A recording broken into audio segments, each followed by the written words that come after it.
Toastmaster, ladies and gentlemen. TV has been a massacre lately. I'm not talking about the latest Game of Thrones episode, and I'm not talking about the Kardashians and their constant massacre against good taste. I'm talking about women. Yes, women. White women, women of colour, women that identify as LGBT. Because, ladies and gentlemen, so far this season on television, over 45 women have been killed. 45. In 1 week of television, from April 4th to 10th this year, 6 shows killed off 8 major female characters. Not villains, not extras, major female characters. Although points to Empire because they killed off 2. During Sweep's period of 2015, 21 major female characters died. 21 deaths over 28 days. This year, it's been 1 a day. So let's recap this season of TV, shall we? On Arrow, they resurrected a female character. But just in case we thought they might like women too much, they put her best friend in a wheelchair and then killed off her sister. They then decided to tell everyone that the shock value was really good. Really? At that point, the only way it could have shocked anyone was if they killed off the straight white male. On Sleepy Hollow, they killed off their main lead, a woman of colour who had been on the show 4 seasons.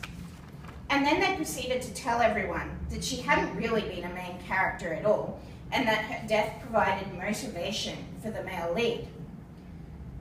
The entertainment network ABC decided they were going to drop Stana Katic from Castle for financial reasons. Katic played the character of Kate Beckett, who was actually the whole reason for the show in the first place, and is married to the other lead character. They decided if they were renewed for season 9, they'd kill her off. On both these shows, the entire show revolved around the partnership between the male and the female leads. But apparently the males don't really need us anymore.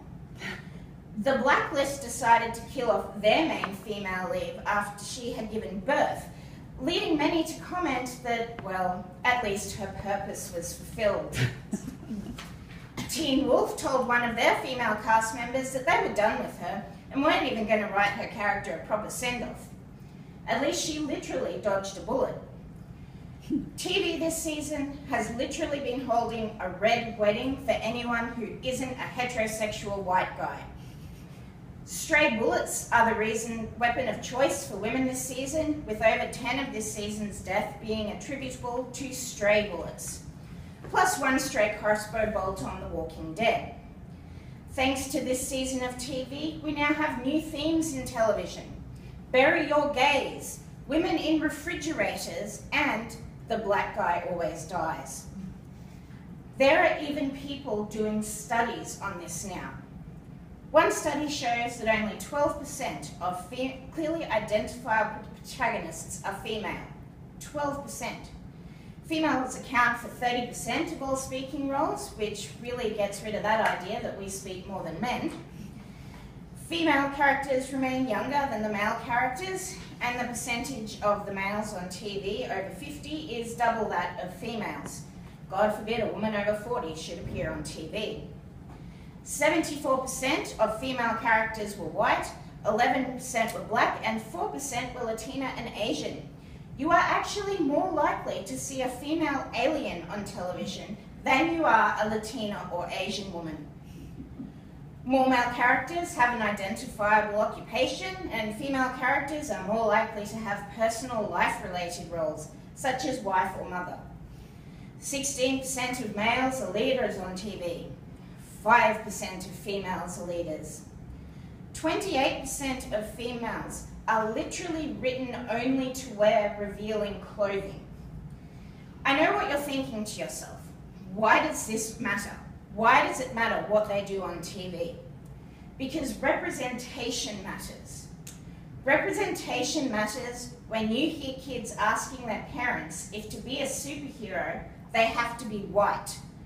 Representation matters when you know that LGBT youth have the highest rate of suicide in the world. Representation matters when girls as young as 8 are being admitted to hospitals with eating disorders. Representation matters when 1 woman a week is killed by violence. And representation matters when women earn less than men by at least 15% and only make up 18% of the people in the boardroom.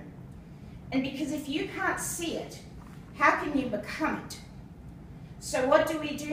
We make a noise. Like the fans of the 100, who after their female lesbian character was killed, went and raised over $130,000 for the Trevor Project, which supports LGBT youth. Like the fans of Stani Katic of Castle, who decided to trend for over a week, I Stand with Stana on Twitter, and suggested that since Kate Beckett was married to Richard Castle, they could actually kill off Nathan Fillion's character of Castle and still keep the show name. Take a stand, make a noise, use whatever you have, whether it be social media, letter writing, or fundraising. Start asking questions of TV executives, of novel writers, of the very next person you meet. Because representation, it matters.